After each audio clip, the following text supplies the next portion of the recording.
성경 말씀 보겠습니다. 민수기 10장 11절부터 36절까지입니다.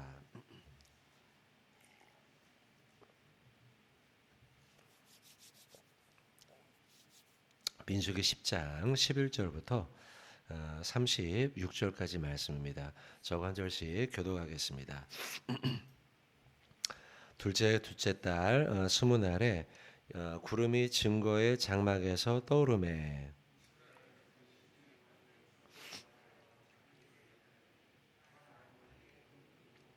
이와 같이 그들이 여호와께서 모세에게 명령하신 것을 따라 행진하기를 시작하였는데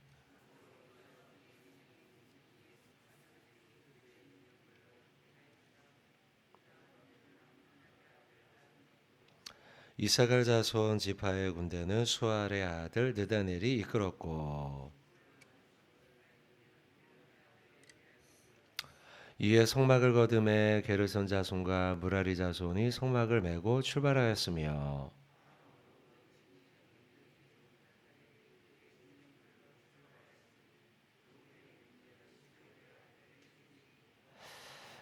시므온 자손 지파의 군대는 수리사대의 아들 술루미엘이 이끌었고 고아디는 송무를 메고 행진하였고 그들이 이르기 전에 성막을 세웠으며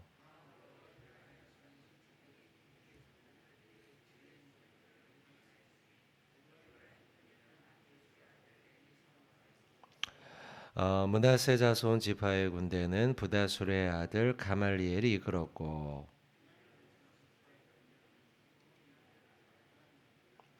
다음으로 단 자손 진영의 군기에 속한 자들이 그들의 진영별로 행진하였으니 이 군대는 모든 진영의 마지막 진영이었더라.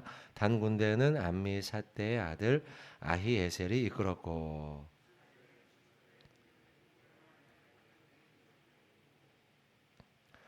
납달리 자손 지파의 군대는 에난의 아들 아히라가 이끌었더라.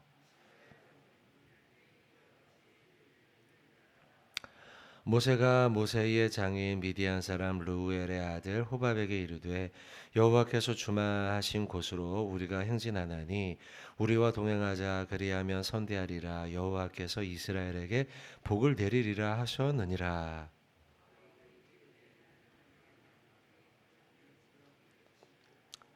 모세가 이르되 청하건대 우리를 떠나지 마소서. 당신은 우리가 광야에서 어떻게 진칠지를 아나니 우리의 눈이 되리이다.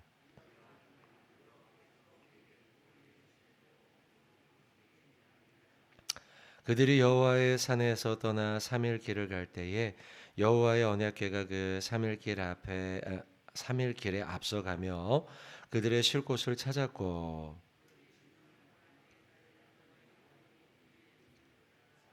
궤가 떠날 때에는 모세가 말하되 여호와여 일어나사 주의 대적들을 흩으시고 주를 미워하는 자가 주 앞에서 도망하게 하소서 하였고 말하되 여호와여 이스라엘 종족들에게 돌아오소서 하였더라. 아멘. 자, 오늘 말씀 조금 깁니다. 길지만 내용은 그렇게 어렵지가 않습니다. 자, 일단 11절부터 시작해서요. 28절까지가 이제 한 단락으로 보시면 되겠습니다. 물론 거기서도 단락을 좀 구분해서 우리가 성경을 읽으면 성경을 이해하고 깨달아 아는 데 도움이 되겠죠. 그리고 29절부터 32절까지 한 단락으로 보시면 되겠고 그 뒤에 또 한 단락으로 묶어서 우리가 내용을 좀 구분해서 이해하면 쉬울 것 같습니다. 앞부분은 11절부터 28절까지가 한 단락이라고 했는데요. 이것도 조금 나눌 수 있습니다. 보시면 이렇게 여러분이 볼펜으로 표시하시면 아마 좀 더 나을 거예요. 11절부터 13절까지로 좀 나눌 수 있을 것 같고요. 그 다음에 14절부터 16절까지, 그 다음에 17절은 한 단락으로 보시고 18절부터 20절까지 이렇게 나누시고요. 그 다음에 21절을 한 단락으로 나누시고 22절부터 24절 또 하나, 그 다음에 26절부터 27절까지 나누고 28절 따로 나누고 이렇게 이제 나누시면 되겠습니다. 자, 먼저 11절부터 13절까지인데요. 11절을 보십시오. 11절 보시면 둘째 해 둘째 달 20날 이렇게 되어 있습니다. 이제 둘째 해 뭐 첫째 달 둘째 달 이런 표현들이 중간중간에 좀 나옵니다. 민수기 중간중간에요. 1장에도 한번 나오고 9장에도 한번 나오는데 이 출애굽하여서 이제 얼마나 됐느냐라고 하는 이제 시간에 대한 내용이 기록이 되어 있습니다. 그리고 둘째 달 20날 이렇게 되어 있는데 지금 시내산 앞에 지금 머물게 된 시내 광야죠. 머물게 된 기간이 얼마나 되느냐라고 계산을 대략 해보면 11개월가량 지금 흘렀습니다. 한 장소에 지금 꽤나 긴 시간 동안 머물러 있습니다. 그리고 이제 출발을 한다. 이제 그렇게 이해하시면 되겠습니다. 둘째 달 이렇게 이제 써 있지만 여기서 우리가 좀 본문상 우리가 이해할 바는 11개월 가량이나 이곳에 머물면서 꽤나 긴 시간 동안 하나님의 말씀을 듣고 명령을 따라서 여기서 시내 광야에서 행했다. 그리고 이제 출발하는 겁니다. 앞서 어제 본문에서는 1절부터 10절까지였죠. 그 사이에서는 나팔을 불어서 신호한다. 이제 그런 말씀을 어제 여러분이 이제 들으셨을 거예요. 본문상의 내용이 그거니까요. 그러면서 나팔이 신호가 되어서 가기도 하고 멈추기도 하는 거예요. 그리고 이제 오늘 본문에서 나팔의 둘째 달 20날 이때 꽤나 긴 시간 머물렀던 곳에서 이제 출발을 한다. 그 가운데 구름이 증거의 장막에서 떠오르면 출발하는 겁니다. 구름이 이제 출발 신호인 거예요. 하나님의 출발 신호에 따라서 하나님이 앞서가면 그러면 그에 뒤따라 가고 그리고 그것이 멈추면 멈춥니다. 12절 끝에 보세요. 바란 광야에서 무엇이 머물렀습니까? 구름이 머물죠. 그러자 멈춥니다. 자, 11절에 구름이 떠오르면 출발을 하는 거고요. 그 다음 12절 끝에 바란 광야에 구름이 머무니까 그들은 멈추게 됩니다. 참고로 여러분 바란 광야는 낮은 화강암 지역입니다. 돌들이 많은 지역이에요. 그것이 이 광야의 한복판에 내지르면서 그러면서 그 지역에는 모래가 많아서 모래 사막이요. 어때요 여러분? 돌이 있고 모래가 많은 지역입니다. 살기가 어떻습니까? 살기가 안 좋죠. 모래가 막 날리고 그리고 바위가 많으니까요. 여기 뭐 생물이 살기도 좋지 않고 사람이 거주하기도 좋지 않습니다. 실제로 이 바란 광야에 머물면서 그러나 여러분 또 한 가지 바란 광야에서 머물렀다는 것은 이미 이제 많은 곳을 지나왔다는 거예요. 출애굽하여서 많은 곳을 지나서 이제 약속의 땅이 가까웠다는 거죠. 그런 점에서는 소망이 있습니다. 그러나 자 이제 걸어오는 걸 다 안 써놨기 때문에 그 짧게 11, 12절로 이렇게 압축되어 있지만 많이 걸어온 거예요 지금요. 많이 걸어와 있는데 많이 와서 약속의 땅 가까이 왔죠. 그러나 이 장소 자체가 모래가 많고 돌들이 많은 지역이다 보니까 이들이요 실제 바란에서 머물면서 사건 사고가 많았습니다. 뒤에 이어지는 민수기 말씀을 보시면 원망하는 사건이 많아요. 모세를 원망하고요. 그 다음에 가데스바네 아시죠 여러분? 거기에서 정탐꾼 보내고 난 뒤에 이들이 불평 원망하죠. 그리고 여기서 하나님의 저주를 받고 결국은 약속의 땅에 못 들어가게 되는 1세대가요. 1세대가 못 들어가잖아요. 모세도 못 들어가잖아요 여러분. 못 들어가는 그 사건이 벌어지게 되죠. 자 어쨌든 자 그런 곳이 바란 광야다 12절에. 자 그래서 11절 12절 뭐 여러 표현들이 있지만 중요한 표현이 이거예요. 구름이 떠오름에 출발하고 12절 구름이 머물므로 인해서 거기가 멈추고 자 그와 같이 13절에 이와 같이 그들이 여호와께서 모세에게 명령하신 것을 따라서 행진을 하였다라고 기록하고 있습니다. 자, 요 표현이 중요합니다. 행진을 여호와께서 모세에게 명령하신 것을 따라 명령하신 것을 따라 가기도 하고 멈추기도 하고 구름이 떠오르면 출발하고 구름이 멈추면 머무르면 멈추고 하나님의 명령에 따라 그들은 행진을 하기도 하고 멈추기도 하고 이게 핵심이에요. 그리고 뒤에 나오는 14절부터 쭉 나오는 건 진영이 기록되어 있을 뿐이에요. 진영 유다 자손, 15절에 이사갈 자손, 그 다음에 16절에 스불론. 요게 1대대입니다. 1군대예요. 1군대. 그리고 난 다음 18절, 19절, 20절에 루벤, 시므온, 갓. 요게 지금 다 지파 이름이죠. 자, 그 그룹. 그 다음 또 22절에 24절 사이에 에브라임, 브나세, 비네민. 요렇게 또 한 지파. 그리고 네 번째 군대죠. 네 번째 갓, 25절에 26절에 아셀, 27절에 납달리. 요렇게 또 한 묶음. 그렇게 해서 1대대, 2대대, 3대대, 4대대. 요렇게 구성을 해서 이동을 했다는 거예요. 그에 앞서 한 가지 말씀만 좀 짚고 넘어가고 싶은 건 아까 13절의 말씀이에요. 여호와께서 모세에게 명령하신 것을 따라 행진하였다라는 거예요, 여러분. 자, 지금 전체적인 구조가 오늘 본문의 전체적인 구조가 네 개의 대대가 나와요. 네 개의 대대가 나오고 이들이 행진을 하고 멈추고 행진을 하고 멈추는 건 하나님의 명령에 따랐어요. 구름이 떠오르고 출발하면 그들은 따라갔고요. 구름이 멈추면 그들은 멈추었어요. 철저히 이들의 이동 방식과 이들의 그 삶의 방식은 하나님의 명령에 따랐다는 사실이에요. 이들이 걸어가는 삶의 여정, 광야의 여정은 무엇이냐? 하나님의 순서대로 가다는 거예요. 하나님의 순서. 하나님의 순서에 따라 네 지파가 네 개의 그룹이죠. 각각 네 그룹마다 세 개의 지파씩. 그래서 12지파죠. 그래서 이들이 이동을 했는데 이들의 이동의 철저한 순서는 어떤 순서냐? 하나님의 순서인 거예요. 하나님이 가라. 그러면 가고 하나님이 멈춰라 그러면 멈췄다는 거예요.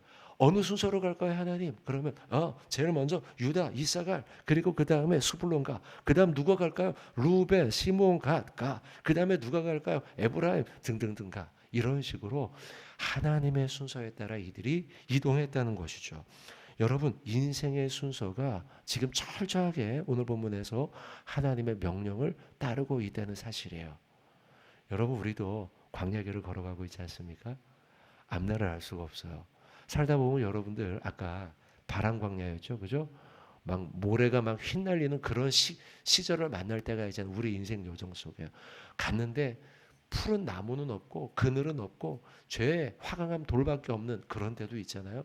그 속에서 우리는 어떻게 인생의 여정을 걸어갈까? 오늘 답을 주고 있어요. 내가 가라는 대로 가라.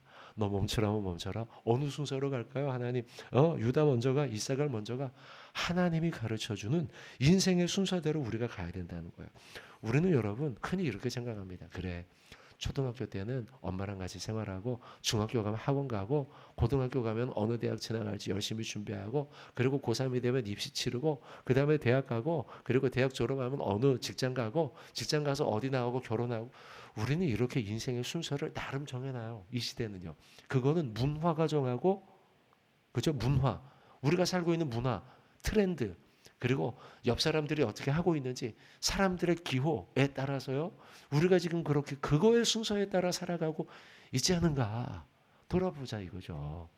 한 해가 시작하고 2023년 여러분 새로운 계획들을 세움에 있어 어떤 순서에 따라 우리가 살아갈 것이냐? 하나님의 순서에 따라. 맞습니까, 여러분? 하나님 순서에 따라. 그래서 우리는요 말씀을 봐야 돼요. 그리고 우리는 기도해야 되는 거예요. 하나님의 말씀을 보면서 말씀 속에 하나님이 어떻게 인생의 순서를 정하셨는지를 우리는 발견해야 돼요. 말씀을 통해서요. 그리고 기도하면서 하나님 이것이 맞죠. 제가 그 하나님의 말씀 뜻대로 결심하는 거예요. 그렇게요.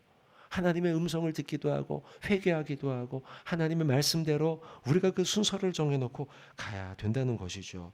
여러분 디모데후서 4장 7절 한번 찾아볼까요? 제가 참 좋아하는 말씀입니다. 디모데후서 4장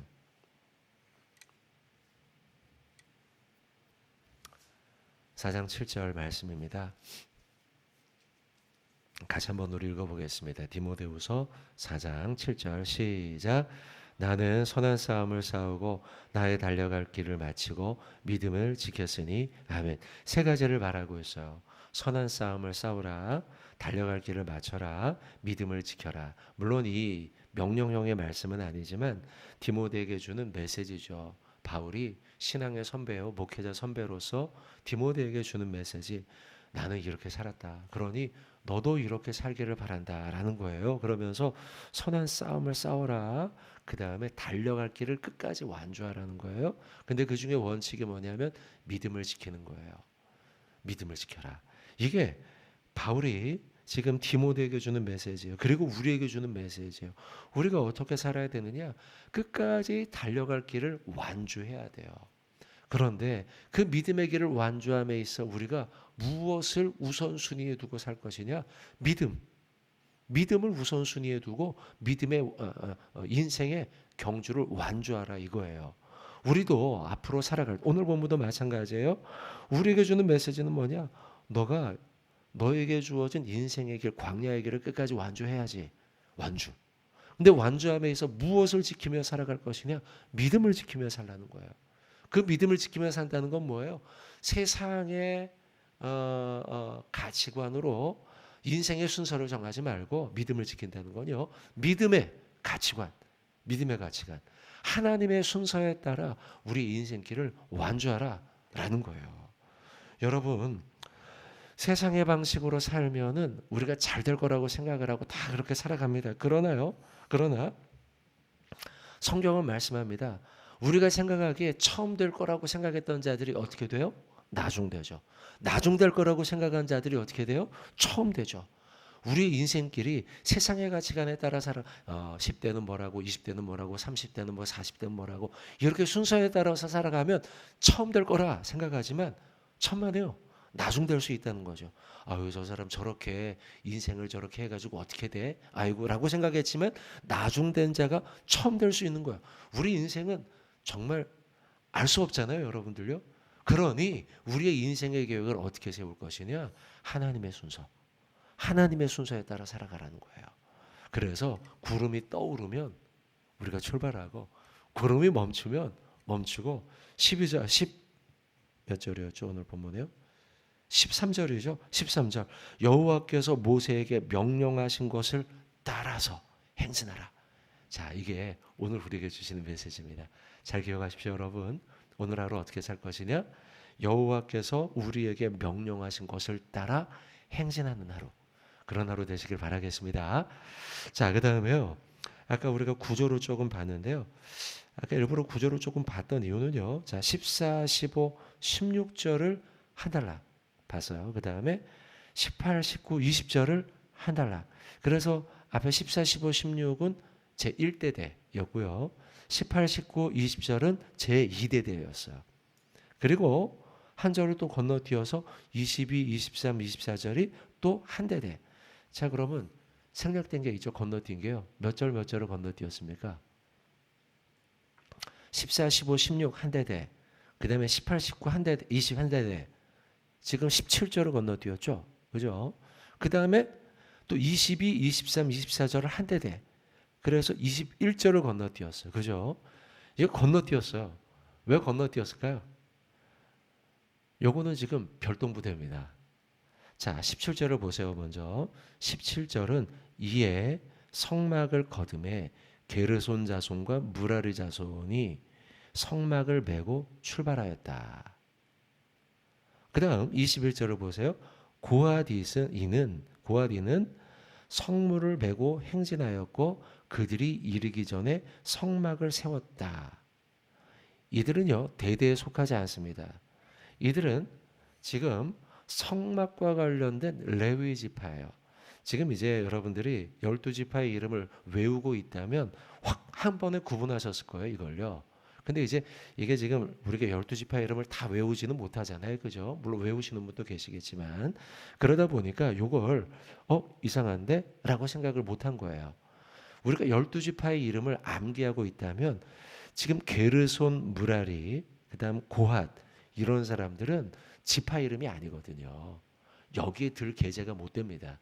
그건 더 이렇게 좀 조그만한 구분 안에 들어가는 자손에 해당되거든요. 지파의 대표자가 아니고 자손의 이름이기 때문에 이 사람들은 사실 여기에 낄 수 있는 정도의 계제가 못 돼요. 큰 그룹 안에 못 드니까. 그래서 우리가 12지파를 암기하고 있으면 단박에 읽으면서 17절에 아유 왜 이렇게 자손 이름을 여기다 넣어놨을까? 지파를 안 넣고 이렇게 생각했을 거라는 거죠. 그리고 21절도 마찬가지. 고앗인라고 해놓은 걸 보면서 요거 지금 그런데 이런 생각이 들었을 거라는 거죠. 왜 여기에 이들을 넣었느냐? 이들은요 레위 지파에 속해 있습니다.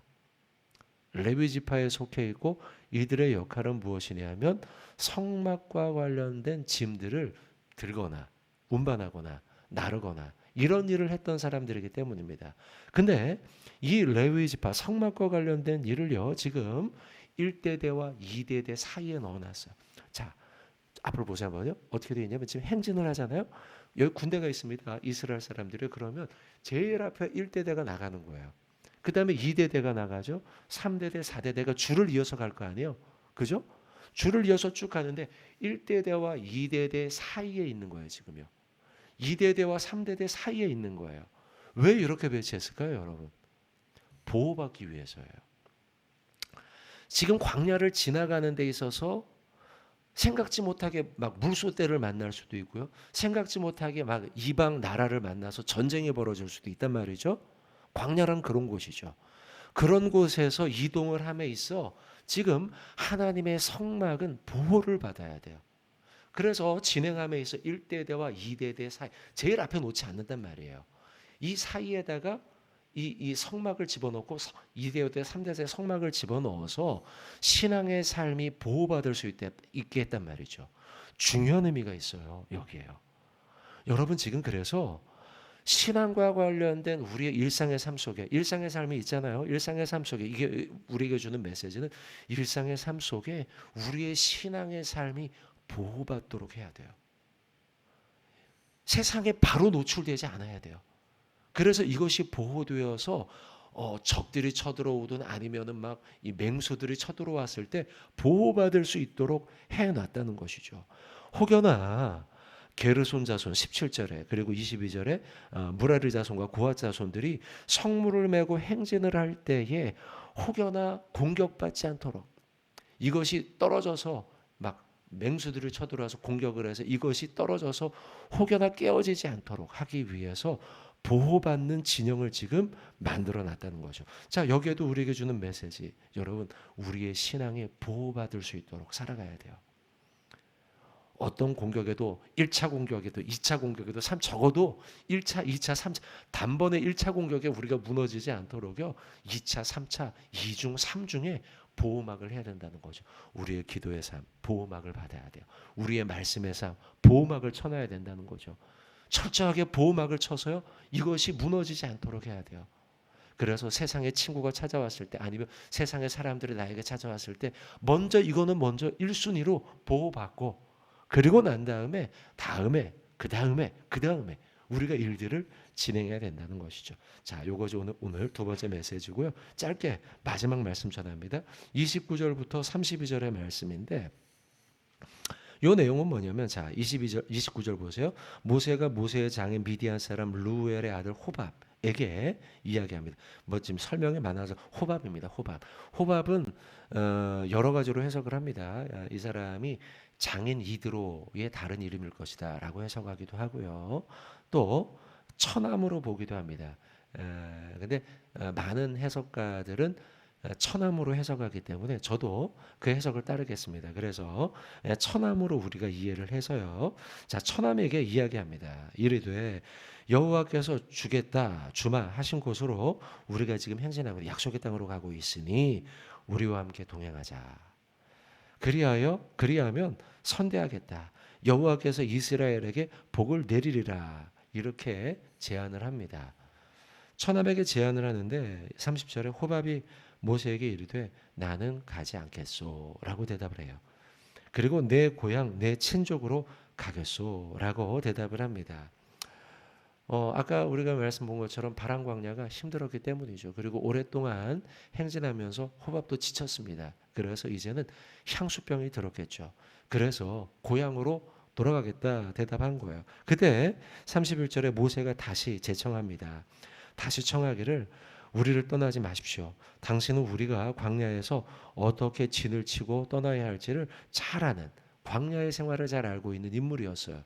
그렇기 때문에 우리의 눈이 되어 주십시오. 그리고 32절에 우리와 동행하면 하나님께서 우리에게 복을 내리시는 대로 우리도 당신에게 복을 주겠습니다 라고 말합니다. 결국 그래서 호밥이 모세를 따라 같이 동행하게 됩니다. 자, 이 말씀을 가지고 한 가지 말씀 마무리하면서 말씀을 드리는, 여러분 지금 이 말씀을 쭉 보면 29절 끝에 보세요. 우리와 동행하십시오. 그리하면 선대할 것입니다. 여호와께서 이스라엘에게 복을 내리실 것입니다. 자, 그 다음에 32절에도 보십시오. 우리와 동행하면 하나님이 우리에게 복을 내리시는 대로 우리도 당신에게 행할 것입니다 라고 말씀하면서 하나님과 함께함으로 당신이 복받을 것입니다. 지금 호밥과의 대화의 핵심은 뭐냐? 하나님이 동행하실 때에 복을 받는다는 거예요. 물론 고민합니다. 호밥은요. 오랜 광야 생활로 인해 지쳐 있고 향수병이 들어서 고향으로 돌아가고 싶은 마음이 그에게 들었습니다. 그러나 모세가 그에게 주는 분명한 메시지, 하나님과 가까이 할 때 당신이 복을 받습니다 라는 거예요. 자, 성경 한 구절 찾고 말씀 맺습니다. 성경 시편 73편 28절입니다. 시편 73편 28절입니다. 자, 호밥과 모세의 대화의 핵심 가지 마십시오. 하나님과 가까이 하는 게 당신에게 복입니다 라는 거예요. 그리고 여러분 지금 갈등이에요. 호밥이 고민 가운데 있어요. 광야로 갈 거냐 고향으로 갈 거냐. 자, 28 요거 읽기 전에요. 광야로 갈 거냐 고향으로 갈 거냐. 여러분 어디로 가고 싶으십니까? 광야에 가고 싶으십니까? 아니면 고향에 가고 싶으십니까? 답을 무엇으로 찾겠습니까? 고향과 광야. 어디가 좋으세요? 당연히 고향이죠. 그런데 여기에서의 결정의 기준이 지금 읽을 시편에 나와요. 자, 읽겠습니다. 시작. 하나님이 가까이함이 내게 복이라. 내가 주 여호와를 나의 피난처로 삼아 주의 모든 행적을 전파하리이다. 아멘. 자, 광야입니까? 고향입니까? 답은요, 둘 중에 아무에도 없어요. 외적 환경 조건이 우리의 결정 기준이 아니에요. 우리의 결정 기준은 뭐냐면 하나님과 가까이 하는 곳이에요. 하나님께서 가까이 계신 곳에 머무는 것이 정답이라는 거예요. 지금 오늘 본문 민수기 10장에서 호밥과 모세의 대화 속에 호밥은 고민이에요. 광야로 머물러 있을 것이냐 아니면 고향으로 돌아갈 것이냐. 이 고민 사이에 답을 주고 있죠. 모세가요. 그 답은 뭐냐? 하나님께 가까이 함이 당신께 복입니다. 그러니 지금 당장 상황에선 이제 고향이 답이 아닌 거죠. 고향에 간다고 당신이 행복하지 복받지 않습니다. 그러니 하나님과 가까이 있는 이 광야에, 비록 광야지만 여기 함께 하십시오. 자, 성도 여러분, 오늘 여러분 하루 사시면서 이게 답이라는 사실 잊지 마십시오. 하나님께 가까이 하는 게 복이에요. 그러니 그게 고향일 수도 있죠. 그러나 때로는 광야일 수도 있어요. 그러니 이 두 가지 중에 선택한, 외적 조건에 따라 선택하는 자가 아니라 하나님과 가까이 하는 답을 선택하는 임마누엘이죠. 임마누엘을 선택하는 저와 여러분 되시길 주님의 이름으로 축원드립니다. 자, 오늘 말씀이 좀 길었는데요. 그래도 중요한 말씀들이 많이 있었습니다. 말씀 기억하면서 하나님과 함께하며 살아가는 복된 하루 되시길 주님의 이름으로 축원드립니다. 아멘. 하나님